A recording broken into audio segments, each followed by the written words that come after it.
തുച്ഛമായ ശമ്പളം കൊടുത്തിട്ട് നാട്ടുകാർക്ക് കോടികൾ സംഭാവന കൊടുത്തിട്ട് ഒരു കാര്യവുമില്ല. നിങ്ങളുടെ ജോലിക്കാർ അവര് നിങ്ങൾക്ക് എല്ലുമുറിയെ ഉറക്കമൊഴിച്ച് അവരുടെ അധ്വാനവും സമയവും നിങ്ങൾക്ക് ചെലവഴിച്ചത് കൊണ്ടല്ലേ നിങ്ങൾക്ക് കോടികൾ വരുമാനം ഉണ്ടാക്കാൻ പറ്റുന്നത്.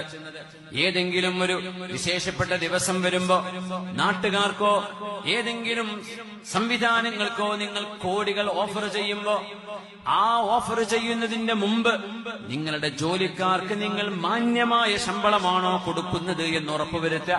ആ പാവങ്ങൾക്ക് എന്തെങ്കിലും ഒരു ചെറിയ സമ്മാനത്തുക, എന്തെങ്കിലും ഒരു ഹദിയ അവർക്ക് കൊടുത്തിട്ടാണ് നിങ്ങൾ മറ്റുള്ളവർക്ക് കൊടുത്തിട്ട് കാര്യമുള്ളൂ.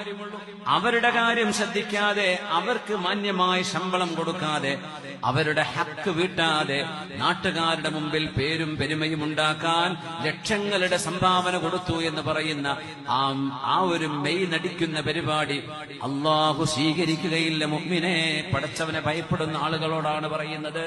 നിങ്ങളുടെ ആദ്യത്തെ കടപ്പാട് നിങ്ങൾക്ക് വേണ്ടി പണിയെടുക്കുന്ന നിങ്ങളുടെ ആമിലീങ്ങളോടാണ്. അവർക്ക് നിങ്ങൾ ശമ്പളം കൊടുക്കും. ഏത് നിസ്സാരമായ ശമ്പളത്തിന് നാളെ കിട്ടും. അതാണോ അവസ്ഥ?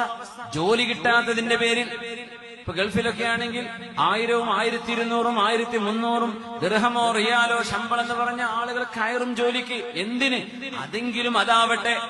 പക്ഷേ ആ മനുഷ്യൻ ചെയ്യുന്ന അധ്വാനം കൊണ്ട് 1000ങ്ങളും 10000ങ്ങളും ഈ മുതലാളിക്ക് ലഭിക്കുമ്പോ ആ പാവപ്പെട്ട ജോലിക്കാരന് ശമ്പളം വർദ്ധിപ്പിക്കേണ്ട ഒരു ബാധ്യത ഇയാൾക്കില്ലേ?